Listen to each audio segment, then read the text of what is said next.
First of all, an effective Mcat study plan is simple. With all of the study resources available out there, it can be easy to get overwhelmed. I've seen too many students overcomplicate their study plans with too many low-yield study resources.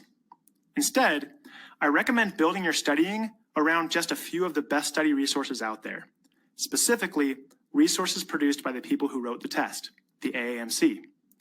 The AAMC's practice question bundle and the Khan Academy video collection produced in partnership with the AAMC should form the foundation of your Mcat studying.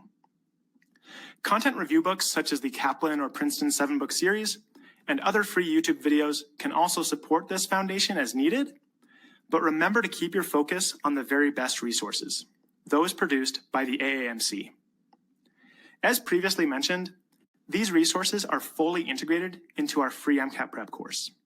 Truly, the goal of our free e-course is to help you stay organized while keeping you focused on the very most important Mcat study resources. Using our free e-course as the base of your studying will allow you to make your study plan powerful and simple. Secondly, your study plan should be individualized. This means that it needs to meet your needs and not someone else's. Now, how many of you have searched online and encountered study plans posted by other students, such as a 3-month study plan or a 100-day study plan? Yeah, it looks like Madeline has, Anastasia has. Yeah, a lot of you have seen these. And yeah, if you search online, you can find tons of people who are willing to share their Mcat study plan with you. They may even premise it by saying something like, if you just follow my game plan, you'll get a 520 like me. Don't fall for this. The study plan may have worked for that extremely unique individual, but it likely won't work for you. Why? Because you both have totally unique needs. You should also be careful of structured Mcat courses out there that have every student, no matter their background, follow the exact same program. What you study and how you study should be custom to you and your unique situation. You see, you are a unique individual with unique strengths and weaknesses, and your study plan should reflect that. Instead of following someone else's study plan or blindly following one of the mainstream prep courses out there, you will have the greatest chance at Mcat success if you follow an Mcat study plan catered to your specific needs. There are several key factors that should influence how you should customize your study plan. The first and most important factor is your score on a diagnostic exam. If you are starting at a 482, you should certainly plan on spending more hours studying for the Mcat than someone who is starting at a 509. Additionally, you need to consider your goal Mcat score. If you are just a few points away from your goal, you will not need to invest as much as if you are 20 points away from your goal. Other factors to keep in mind include your GPA, whether English is your first language, your academic history, and your outside commitments. What sets my advice apart from the other voices out there on the internet is that my guidance is not just based on my experience scoring high on the Mcat, but it is informed by my experiences working with hundreds of very unique pre-meds. I've worked with students who scored a 510 and students who scored a 480 on their diagnostic exam. I've worked with students simply aiming to break the 500 barrier and students aiming to score above a 520. Students with a 3.0 GPA, English as not just a second but a third language, students who graduated 10 plus years ago, and students who are parents with multiple children. Through my experience helping this variety of students achieve Mcat success, I've gained a unique perspective regarding what it takes for unique individuals to succeed on this test. For instance, when I meet a student who has a 4.0 GPA and scored a 510 on their diagnostic exam, I will likely provide them with a jet-streamed game plan. On the other hand, when I work with a student who has a 3.4 GPA, scored 484 on their diagnostic exam, and has English as a second language, I will likely provide them with a radically different and much heftier game plan. I am baffled that other programs would give these two students the same exact study plan when they both have completely different needs.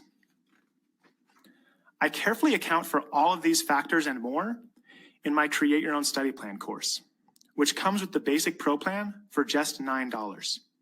It walks you through taking a diagnostic exam and then using your results to create a customized study plan using our study plan spreadsheet. It walks you through the exact same steps that I use to help my private tutoring students create their own custom game plans. Students especially love how it works hand in hand with our free e-course, telling you exactly what to accomplish during each lesson of each content module in order to achieve your exact Mcat goal. For instance, if you end up scoring just 2 points below your goal score in the behavioral sciences section of your diagnostic exam, I may only recommend for you to watch just the Khan Academy videos for the lessons in that module, allowing you to work through this module very quickly. Additionally, if you end up scoring 8 points below your goal score in the chemistry physics section of your diagnostic exam, I may recommend that you watch all the videos from the video playlists and read the Kaplan and Princeton reading assignments. You see, the way you study each topic should depend on your needs, and the Create Your Own Study Plan course helps you achieve this. The next essential element of an effective study plan is that the plan be adequate.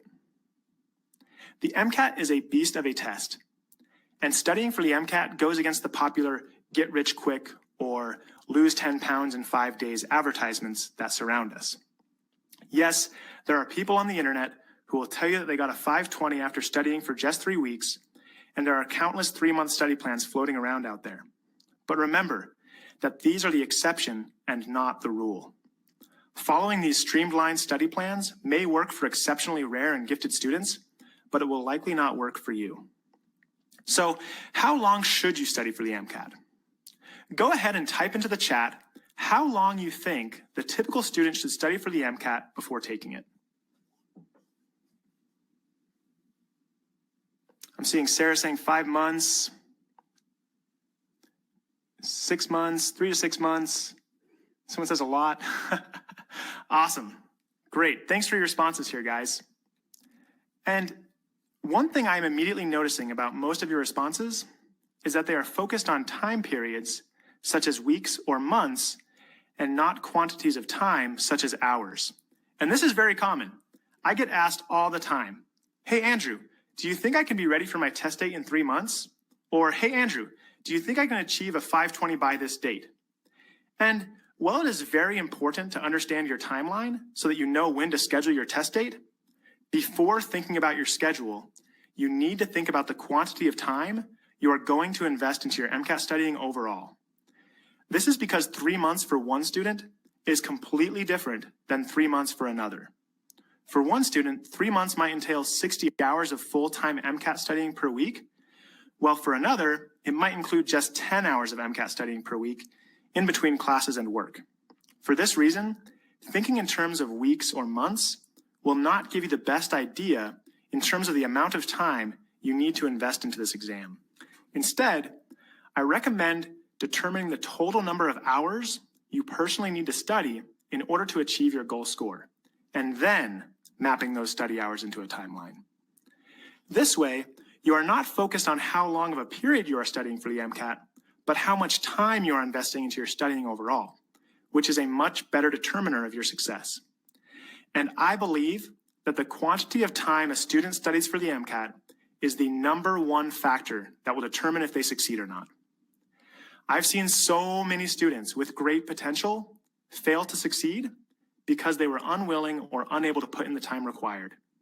For this reason, in my Create Your Own Study Plan course, I will use the results from your diagnostic exam in combination with the other important personal factors we previously discussed to provide you with a careful recommendation regarding how many hours you should study for the Mcat before you take it. And my most serious recommendation to you is to actually study the total number of hours for this exam that I will recommend to you in my Create Your Own Study Plan course. The next thing I want to mention is that your study plan needs to be informed. One of the biggest reasons that a student will end up retaking the Mcat is that they didn't carefully track their progress while they were studying the first time around. I've talked to many students who studied using one of the mainstream prep courses only to realize after several months of studying that they hadn't made any improvements.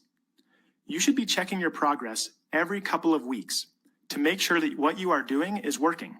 This is exactly why I strongly encourage you to do the AAMC mini exam at the end of every content module. It allows you to see how and in what ways you are improving before it is too late to change gears. And this brings me to my final essential element of an effective study plan. Your game plan needs to be adaptable. Many students want to map out every single day of studying from now all the way until the day they take the Mcat. They want every detail down on paper, including which videos they will watch, which pages they will read, and which practice problems they will complete each day. I understand this desire. You want to know what you are going to be doing when. But there are several problems with this approach. The primary issue is that life happens. Let's say you get sick a month from now, and you are unable to study for an entire week. What happens to your plan then? You can't just shift everything back by a week, because then you'd miss your test date. You'd have to start mapping out your game plan all over again. As you can see, this would be very frustrating and time-consuming. And I've seen this cause tons of students to simply give up on their game plan altogether. The other main issue with this approach is that your study plan is not focused on your current strengths and weaknesses. What if after 6 weeks of studying, your score in a certain section isn't improving? What are you going to do about it? Well, once again, you'd have to rewrite your whole plan. Not fun. This is another reason why you shouldn't follow someone else's study plan or one of the mainstream courses out there. They don't adjust at all. Instead of having such a rigid plan, my Create Your Own Study Plan course will use the results from your diagnostic exam to help you develop an overall vision and timeline while having you map out your day-to-day studying for just the first content module using the study plan spreadsheet. And after you finish that first content module, you'll take your first AAMC mini exam, which acts as another diagnostic exam. The Create Your Own Study Plan course will then help you use your results on that AAMC mini exam to determine which content module to study next and which materials to utilize while studying that module. You will then map out the next few weeks of studying using the study plan spreadsheet. And the cycle continues, with you completing a content module, checking your progress using the AAMC mini exam, adjusting your plan for the next content module, and on until you've completed all 10 content modules. This way, you will have a study plan that is adaptable and adjusts over time to your changing needs. In summary, to succeed on the Mcat, you need a study plan that is simple and focused on the most important resources, those produced by the AAMC. Your plan should be individualized, taking into account the various factors that describe your unique situation. It should be adequate, including enough study hours to result in your success. Also, it needs to be informed, carefully tracking your progress to ensure your plan is working. And finally, your study plan should be adaptable, changing based on real-time results. As you can tell, my Create Your Own Study Plan course will help you make a study plan that has all 5 of these essential elements. It walks you through the exact same steps that I use to help my private tutoring students create the study plans that have led many of them to achieve scores in the 100th percentile. Almost every student studying on MCATselfprep.com will take advantage of it.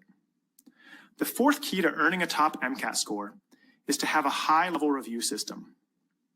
And it is at this point that I want to discuss 12 tips for taking the best Mcat study notes.